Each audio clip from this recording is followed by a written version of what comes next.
आज आप जानने वाले हैं ज्येष्ठ मास के शुक्ल पक्ष में पड़ने वाली निर्जला एकादशी व्रत के बारे में।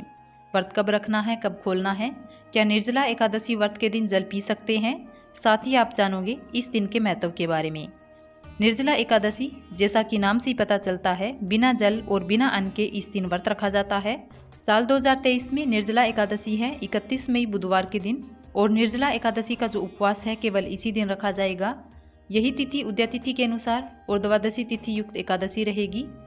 एक दिन पहले यानी मंगलवार के दिन दशमी तिथि के नियमों का पालन किया जाएगा। एकादशी तिथि प्रारंभ होगी 30 मई मंगलवार की दोपहर 1:09 से, जिसकी समाप्ति 31 मई बुधवार दोपहर 1:46 पर हो जाएगी।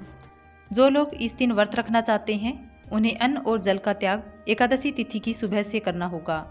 31 मई बुधवार को सूर्योदय सुबह 5:45 और सूर्यास्त का समय रहेगा शाम 7:03 पर।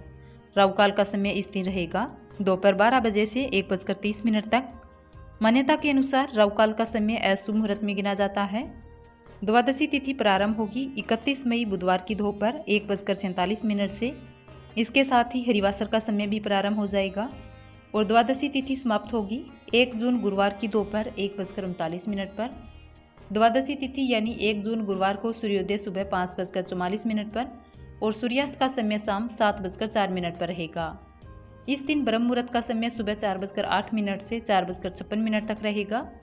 एकादशी व्रत के उपवास का पालना किया जाएगा 1 जून गुरुवार की सुबह 5:45 से लेकर 9:30 के बीच। एकादशी व्रत हमेशा शुभ मुहूर्त में ही खोलना चाहिए, तभी व्रत का पूर्ण फल प्राप्त होता है।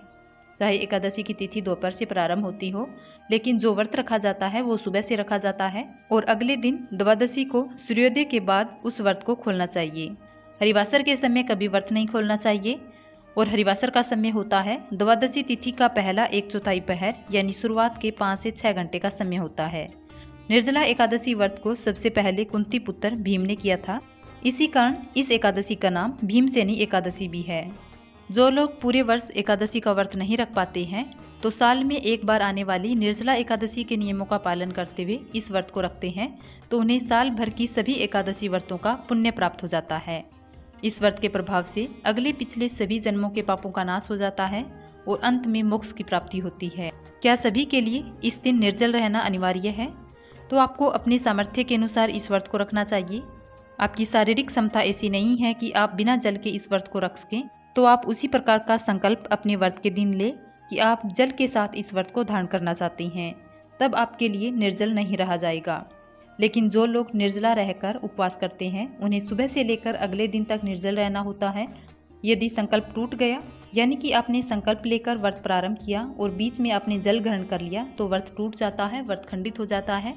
निर्जल व्रत को भी लोग 2 तरह से रखते हैं, एक तो पूरी तरह से जल का त्याग करके, दूसरा आचमन के जितना जल सुबह और शाम की पूजा के समय ग्रहण करके। तो आपका सामर्थ्य हो तो निर्जल रहकर इस व्रत को करें, नहीं तो सुबह और शाम केवल आचमन के जितना जल, यानी कि दाहिनी हथेली में चम्मच से 3 बार 3 बूंद जल अपने हाथ से ग्रहण करके आप ये व्रत प्रारंभ कर सकते हैं। शाम की पूजा के बाद भी आप आचमन जितना जल ग्रहण कर सकते हैं, लेकिन बीच में आपको जल ग्रहण नहीं करना चाहिए। बहुत ज़्यादा ज़रूरत हो तो आप पानी से कुल्ला कर सकते हैं।